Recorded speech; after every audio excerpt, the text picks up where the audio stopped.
చంద్రబాబు గారి ప్రభుత్వంలో ఉన్నప్పుడు అనేక మంది అధికారులను మార్చారు. మీరు 151 సీట్లు గెలిచినప్పుడు మీరు మాట్లాడలేదు ఏమి. చంద్రబాబు గారు హయాంలో కూడా 2019 నేనున్నాను కదా అప్పుడు నేను వైఎస్ఆర్సీపీలో ఉన్నాను. అప్పుడు నేను ఒక అధికారిగా అప్పుడే రిటైర్ అయ్యాను. మార్చినప్పుడు కూడా ఎవరు మాట్లాడలేదు. ఎన్నికలు సజావుగా జరిగాయి. ఎక్కడ దౌర్జన్యాలు జరగలేదు. అది పల్నాడు కానివ్వండి, రాయలసీమ కానివ్వండి, అది తాటిపత్రి కానివ్వండి, లేకపోతే మాచర్ల కానివ్వండి, ఎక్కడ ఒక్క సంఘటన కూడా జరగలేదు. లేని ఫ్యాక్షనిజాన్ని, లేని కార్చిచ్చులను ఇప్పుడు రగిలించారు కేవలం వీళ్ళ ఎలక్షన్ కోసం. ఇది ఆ డిఎస్పి చైతన్య నేను చూశాను తాడిపత్రిలో. ఆయన ఇప్పటికీ ఎవరు పిలిచారో, ఎవరు రమ్మన్నారో ఇంతవరకు అధికారుల దగ్గర సమాధానం లేదు. అసలు 307లు ఎందుకు పెట్టలేదు? ఊళ్ళు ఖాళీ అయ్యాయి. ఒక సుమారుగా 6 ఇంతమంది దాడులు జరిగితే, ఇంతమందికి తలలు పగిలితే 307 అనేది పెట్టకపోవడం అనేది చూస్తున్నాము.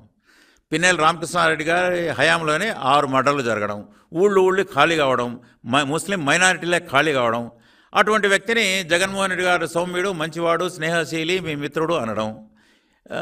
ప్రతి వాళ్ళు సౌమ్యశీలి అయితే ఇంక మరి ఈ కార్చిచ్చులు రగిలించే వాళ్ళని కూడా సౌమ్యశీలి అంటే మరి ఆయన విఘ్నత ముఖ్యమంత్రిగా ఎలా ఉందో మనం గమనించాలి. నేను చూస్తున్నా ఈ 5 ఏళ్లలో 19 నుంచి 24 వరకు, అది అటు పుంగనూర ఇటు ఇదే మనం చూస్తున్నాం. ఇసుకలో, తర్వాత మద్యంలో. ఇప్పుడు నేను కోరుతున్నా కూడా ఈ ఎలక్షన్ కమిషన్లను కానీ తర్వాత వీళ్ళను, అయ్యా మీరు ఈ రికార్డ్స్ ఏవైతే ఉన్నాయో, ఈ లిక్కర్ రికార్డ్స్ 40,000 కోట్లు 50,000 కోట్లు వీళ్ళు కాల్చకుండా క్యాష్ డీలింగ్స్ ఏదైతే చేశారో, దయచేసి the concern department should take action. వాళ్ళు ఈ రికార్డ్ దగ్ధం చేయకుండా, ఇసుకలో ఎంత దోపిడీ జరిగింది నగదు దగ్ధం చేయకుండా దయచేసి యాక్షన్ తీసుకోవాలి. ఇప్పుడు పోలీస్ కానిస్టేబుల్స్కి ఒక మనోస్థైర్యం కల్పించాలి. కట్టింగ్ ఎడ్జ్ లెవెల్ వాళ్ళు కాబట్టి వాళ్లకు ఒక రిక్వెస్ట్ కోరుతున్నా. ఇప్పుడు కౌంటింగ్ వస్తూ ఉంది, భయకంపితులై ఉన్నారు. నేను కోరుతున్న అధికారులను, లా అండ్ ఆర్డర్లో పోలీసులకు ఎంత ప్రాధాన్యత ఉంది ఎస్పీలకు, అదే ప్రాధాన్యత కలెక్టర్లకు కూడా ఉంది. ఎక్కడో ఇది ఫెయిల్యూర్ ఆఫ్ కలెక్టర్ ఎస్పీ అది కాదు. ఎందుకు ఈ దృష్టికి వచ్చినప్పుడు even divisional magistrate, district magistrate, collector is in charge of law and order, ఆయన ఎందుకు దీని మీద స్పందించలేదు? ఎందుకు ఇదిగో ఈ 307 పెట్టండి అది కలెక్టర్ లెవెల్లో ఎందుకు చెప్పలేదు? MROs they are incharge, they are divisional magistrates, mandal magistrates వాళ్ళు.